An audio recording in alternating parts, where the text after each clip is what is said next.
This is IGN. 2 steps forward and 2 steps back. This is your IGN review of Fast Fusion by Charlie Wachholtz.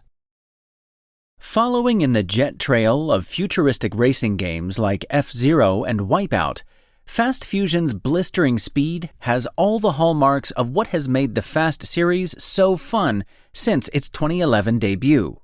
Every muscle in my body tensed up as I blazed through its handful of sci-fi courses, boosting my way to the finish line while using the new jumping mechanic to find shortcuts. As one of only a very small handful of current Nintendo Switch 2 exclusives, this is a dazzling technical showcase for the power of Nintendo's newly minted system. But annoying progression choices and minimally inventive changes to a well-worn formula dull some of Fast Fusion's shine. If I had $1 for every racing series that added the ability to jump as part of its arrival on Switch 2, I'd only be $2 richer, but it's still weird that it happened twice. That jump option is also just about the only thing that Fast Fusion and Mario Kart World have in common.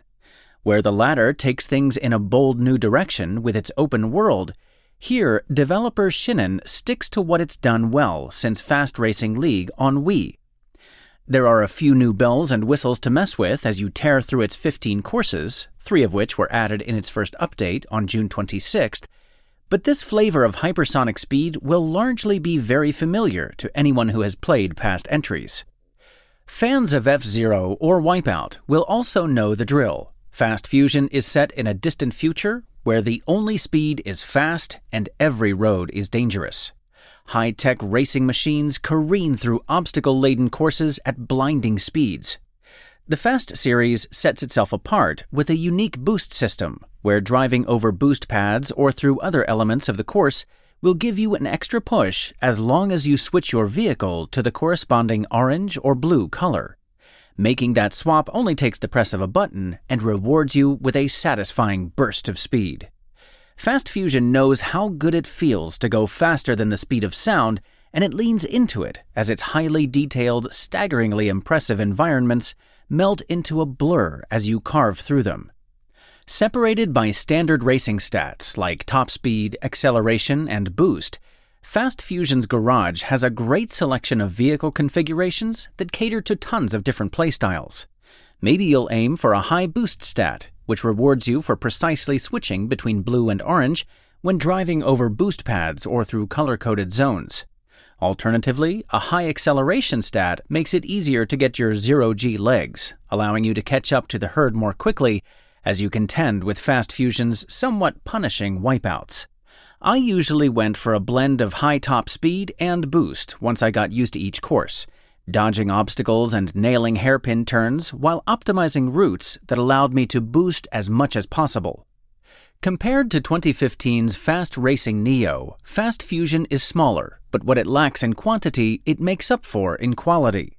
Most courses offer clever designs that had me white-knuckling my controller, from a fun series of shortcuts on Yama Crest to dodging tornadoes on Tempesta. This laser-sharp focus on great levels is probably the best and most interesting part of Fast Fusion. Every time I've booted up, I've found a new, satisfying way to shave a few seconds off a lap I thought I'd mastered.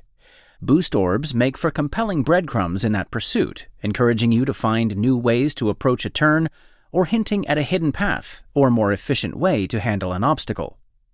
Fast Fusion is a well-made sequel, which relies on the same formula that has proven itself across 4 generations of Nintendo consoles. It isn't the massive jump its technical additions and shiny 4K output might indicate, but it is the best this series has felt yet. It trips over its annoying in-game economy, cryptic fusion system, and limited launch content that has you unlocking cups over and over again, but Shinen hasn't missed a step when it comes to making the actual high-octane races a blast. Once a few of the already promised content updates arrive, I could see Fast Fusion being regarded as the best game in the Fast series. But for right now, it's 2 steps forward and 2 steps back. Fast Fusion's IGN score, 7 out of 10. Thanks for listening to IGN. My name is Sam Lohr, And for the latest Fast Fusion updates, visit us at ign.com. SpokenLayer.